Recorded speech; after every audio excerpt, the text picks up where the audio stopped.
జై శ్రీరామ్. ఈరోజు ఇందూరు నగరంలో టీఎఫ్ఐడిసి డివిజన్కు ₹1 గత వారం రోజుల క్రితము భూమి పూజ చేయడం జరిగింది.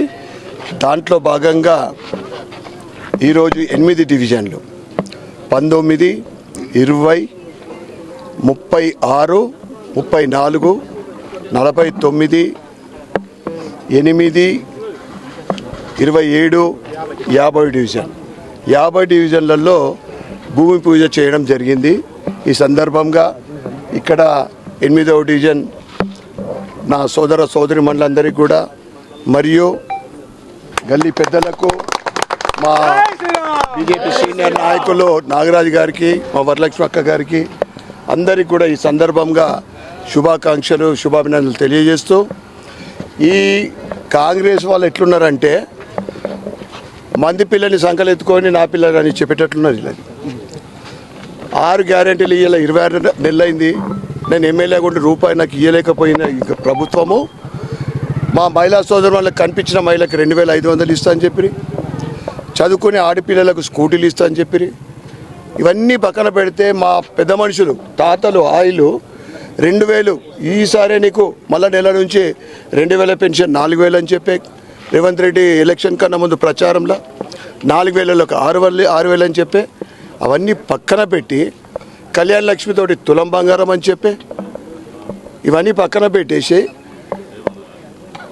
ఏ ఒక్కటి కూడా అమలు కాకుండా ఇవన్నీ కూడా నేను ఇది టీఎఫ్ఐడిసి గత ప్రభుత్వందైనా కానీ నేను పాత టీఎఫ్ఐడిసిది కాంట్రాక్టర్లకు 38 కోట్లు బకాయి ఉంటే నేను కృషి చేసి వాళ్ళకి ఇప్పిస్తేనే మిగతా అన్ని పనులు మొదలవుతూ ఉన్నాయి.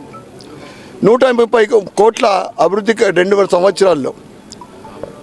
ఎందుకు చెప్తున్నా అంటే ఏ దానికి ఫోటోలు పెట్టుకొని సోషల్ మీడియాలో నేను చేసిన ఏం చేస్తా అంటే ప్రజలంతా పిచ్చోళ్ళు కాదు. నువ్వు చేసింది ఏమి లేదు. దమ్ము ఉంటే నాకు సిడిపి ఫండ్ ఇస్తే ప్రతి డివిజన్కు ₹10 లక్షలు ఇస్తా. అలా కమ్యూనిటీ హాల్ కట్టుకుంటారా, ఇంకా ఏదన్నా కానీ సేవా కార్యక్రమాలు చేయడానికి అవన్నీ కూడా ఉపయోగపడతాయి. అవన్నీ పక్కన పెట్టి మేము చేసినాం అని చెప్పుకునే ఈ కాంగ్రెస్ వాళ్లకు రాబోయే ఇందూరు నగరంలో కార్పొరేషన్ ఎన్నికలు జరుగుతూ ఉన్నాయి. కొద్ది రోజులలోనే ప్రజలందరూ కూడా సిద్ధంగా ఉన్నారు కాంగ్రెస్కు బొందబెట్టడానికి. ఎందుకంటే ఏ ఒక్కటి కూడా హామీ నెరవేర్చలేదు. 6 గ్యారెంటీలు లేవు, 420 హామీలలో ఏది దిక్కు లేదు. ఈ రైతులకు, మహిళలకు, బీసీ, ఎస్సీ, ఎస్టీలకు అందరికీ మోసం చేసిన ఈ కాంగ్రెస్ ప్రభుత్వానికి ఎప్పుడు ఏ ఎలక్షన్ వచ్చినా కానీ ఓడగొట్టడానికి నా ఇందూరు అర్బన్ నియోజకవర్గ ప్రజలు కానీ, ఇందూరు జిల్లా ప్రజలు కానీ అన్నెక్కడ కూడా ఓడగొట్టడానికి సిద్ధంగా ఉన్నారు. మీకు దమ్ము ధైర్యం ఉంటే, మీకు నిజంగా ఈ ఇందూరు నగర అభివృద్ధి మీద మీకు ధ్యేయం ఉంటే, ఆలోచన ఉంటే, అక్కడ కళాభారతి ఆగిపోయింది, దానికి ఇవ్వండి. స్పోర్ట్స్లో మీరు ఏం చేసింది లేదు ఇప్పటిదాకా. దానికి నేను అసెంబ్లీలో మాట్లాడా.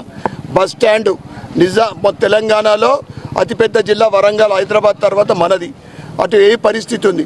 హాస్పిటళ్ళు, ప్రభుత్వ స్కూళ్ళు. అసలు పేదవాళ్లకు, మధ్యతరగతి వాళ్ళకు కావాల్సింది విద్యా, వైద్యం, ఆవాస్ కింద. విద్యనైతే ఘోరాతి ఘోరం. ఇవాళ తెలంగాణ విషయంలోకి వస్తే మొత్తం దేశవ్యాప్తంగా 5800 స్కూళ్ళల్లో ఒక్క విద్యార్థి లేకుండా స్కూళ్ళు నడుస్తున్నాయి. అందులో సగము తెలంగాణలో ఉన్నాయి. ఇంత చిన్న రాష్ట్రంలో కూడా 2700 స్కూళ్ళల్లో ఒక విద్యార్థి లేడు. ఇటువంటి పరిస్థితి. ఇక హాస్పిటల్ విషయం అంటే మేము ఇక్కడ ఉన్న సూపరింటెండెంట్ తోటి కంటిన్యూగా ఫాలో అప్ ఉండి కొద్దిగా నిజామాబాద్ ప్రభుత్వ హాస్పిటల్ మెరుగైంది. పేదల కోసము ఆవాస్ యోజన కిందికి వస్తే 10 సంవత్సరాలు బీఆర్ఎస్ పాలన ఒకటన్నా డబుల్ బెడ్రూమ్ వచ్చిందా మౌలకన్నా? ఒక్కటి రాలేదు. అంటే అసమర్థత ఎమ్మెల్యే. ఆయన మార్గంలోనే ఇప్పుడు ఈ ప్రభుత్వం కూడా ప్రతి ప్రజాపాలన అని చెప్పి అప్లికేషన్లు తీసుకొని ప్రతి పేదోళ్లకు ఇందిరా ఇండ్లు ఇస్తా అని చెప్తున్నారు. మొదటి సంవత్సరం అయితే తెడుసు పెట్టేసింది. 2వ సంవత్సరం ఒక కొండి పెట్టిరు. ఏం పెట్టిరు? జాగా ఉన్నోళ్ళకు నా అర్బన్లో మా తాతలకు కానీ, అన్నదమ్ములకు, అక్క చెల్లెళ్ళకు జాగా ఉన్న వాళ్ళే తక్కువ. పేదలకు జాగా అంటే కనీసం 100 గజాలు కొనాలంటే 10-15 లక్షలు. పేదోళ్ళు ఎడికెళ్ళుకుంటారు. నేను హౌసింగ్ మినిస్టర్కు అసెంబ్లీలో మాట్లాడడం జరిగింది.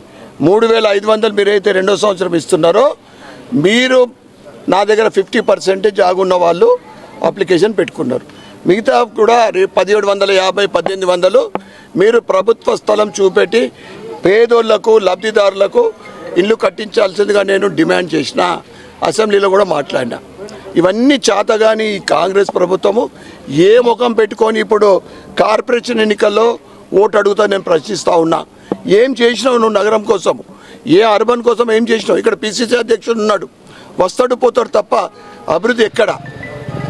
అదే అడుగుతున్నా ప్రజలందరికీ. ఇక్కడ 8వ డివిజన్ సోదరులందరికీ కూడా మీరు రాబోయే కార్పొరేషన్ ఎన్నికల్లో మీ అందరి ఆశీర్వాదంతో కార్పొరేషన్ మీద మనం భారతీయ జనతా పార్టీ జెండా ఎగరేసిన తర్వాత ఇప్పుడు జరుగుతున్న పనుల్లో కనీసం 30%, 25 నుంచి 30% ఇదే రెవెన్యూ తోటి పనులు ఎక్కువైతాయి. అంటే కరప్షన్ తగ్గుతుంది, భవిష్యత్తులో రెవెన్యూ కూడా పెరుగుతుంది. కనుక మీ ఇక్కడ ఇందూరు నగర ప్రజలకు ముఖ్యంగా 8వ డివిజన్ సోదరులందరూ కూడా ఒకటే వేడుకుంటా ఉన్నా, రాబోయే కార్పొరేషన్ ఎన్నికల్లో ఈ 10-15 రోజుల్లోనే ఎలక్షన్ రాబోతూ ఉన్నాయి. దయచేసి కమలం పువ్వు మీద ఓటేసి నిరంతరంగా పనిచేసే వ్యక్తికి మీరు ఓటేయాలా. మరి భారతీయ జనతా పార్టీ మున్సిపల్ మీద జెండా ఎగిరేయాలని మీ అందరికీ వేడుకుంటూ భారత్ మాతకి జై.